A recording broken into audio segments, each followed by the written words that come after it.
Mr. President, Excellencies, Foreign Minister of Cuba, Mr. Bruno Dominguez.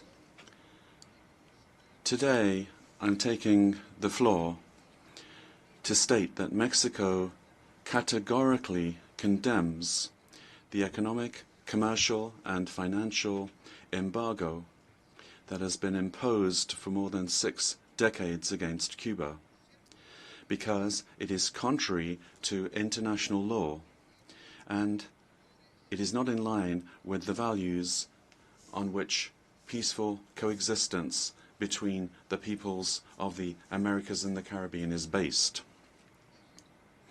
Mexico believes that the restriction on exports, the elimination of certain trade benefits, the hindering of the delivery of humanitarian assistance, and the obstacles placed in the way of obtaining credit from international financial institutions are all of them measures which are unjustifiable and unjust that must be suspended. Only in this way can we help to take a decisive step towards the consolidation of a more prosperous and competitive hemisphere, but above all, that is more just and peaceful, made up of sovereign nations. As was stated by the President of Mexico, Claudia Sheinbaum, and Foreign Minister Juan Ramón de la Fuente, the relationship with Latin America and the Caribbean is a priority for my government. That is why we have worked very hard to strengthen processes of integration, to ensure a broad dialogue and cooperation with countries of our region. Mexico reiterates that when it comes to relations between sovereign nations, any unilateral measure that is designed as a way of applying political pressure from the outside in order to bring about change in the internal affairs of another state contravenes the principles of the United Nations Charter and is an assault on peace between peoples. We firmly believe that there should not be unilateral sanctions of any kind.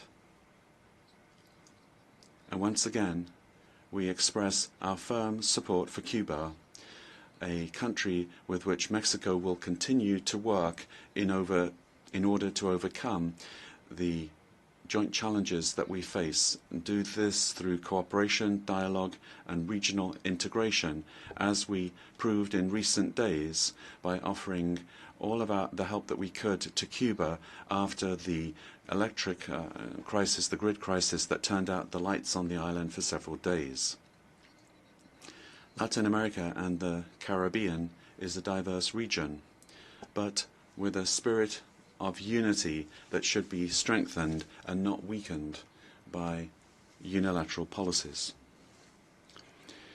Therefore, once again, we call upon the government of the United States to put an end to the embargo without further delay. What has been repeatedly seen is that what does not achieve its goals should be abandoned. The time has come to open up a new chapter and enable Cuba to fully participate in the global community without the restrictions imposed by this unjust and inhumane embargo. Thank you very much.